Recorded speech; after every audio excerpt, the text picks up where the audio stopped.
കൊലപാതകങ്ങൾ നടത്തിയെന്ന വെളിപ്പെടുത്തലുമായി പോലീസിന് മുന്നിലെത്തിയ മലപ്പുറം വേങ്ങര സ്വദേശി മുഹമ്മദ് അലി നൽകിയ വിവരങ്ങളുടെ അടിസ്ഥാനത്തിൽ രേഖാചിത്രം തയ്യാറാക്കി പോലീസ്. കോഴിക്കോട് തിരുവമ്പാടി കൂടരഞ്ഞിയിൽ കൊല്ലപ്പെട്ടുവെന്ന് കരുതുന്നയാളുടെ രേഖാചിത്രമാണ് തയ്യാറാക്കിയത്. കൊല്ലപ്പെട്ടത് ആരാണെന്ന് കണ്ടെത്താൻ ഇനിയും കഴിയാത്ത സാഹചര്യത്തിലാണ് പുതിയ നീക്കം. കോഴിക്കോട് വെള്ളയിൽ ബീച്ചിൽ നടത്തിയ രണ്ടാമത്തെ കൊലയെക്കുറിച്ചും കൂടുതൽ വിവരങ്ങൾ പോലീസിന് ലഭിച്ചിട്ടില്ല.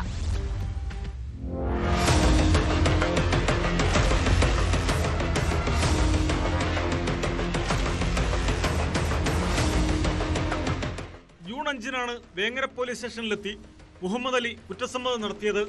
മൂത്ത മകന്റെ മരണവും രണ്ടാമത്തെ മകന്റെ അപകടവും കഴിഞ്ഞപ്പോൾ കുറ്റബോധം മൂലമാണ് വെളിപ്പെടുത്തലെന്നാണ് മുഹമ്മദ് അലി വ്യക്തമാക്കിയത്.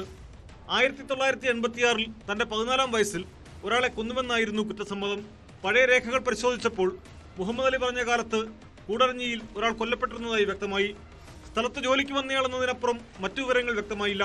തുടർന്നാണ് മുഹമ്മദ് അലിയുടെ കൂടി സഹായത്തോടെ രേഖാചിത്രം തയ്യാറാക്കിയത്.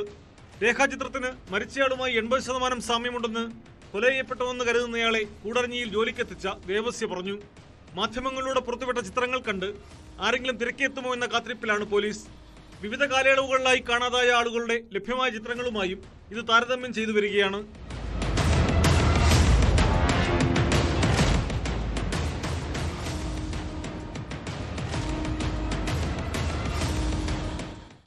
വയസ്സുള്ള തന്നെ ഉപദ്രവിക്കാൻ വന്നയാളെ തോട്ടിലേക്ക് ചവിട്ടി വീഴ്ത്തിയെന്നായിരുന്നു മുഹമ്മദ് അലിയുടെ മൊഴി.